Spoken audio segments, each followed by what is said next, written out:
Cuando tu mamá te está regañando y se equivoca en una palabra.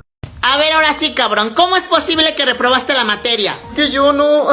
No, a mí me vale madre, te quito el pinche celular porque nada más estás todo el día viendo el tiquitoco. ¿Y ahora de qué te estás riendo? No, ma, es que dijiste tiquitocos y no es tiquitocos, es TikToks. Ah, o sea que soy tu pinche burla, soy una mensa. No, ma, yo no me estoy burlando, solo te estoy corrigiendo. No, pero a mí me vale madre, te voy a quitar ese pinche celular porque tú, ¿ya ves? Ven para acá, cabrón. No, ya.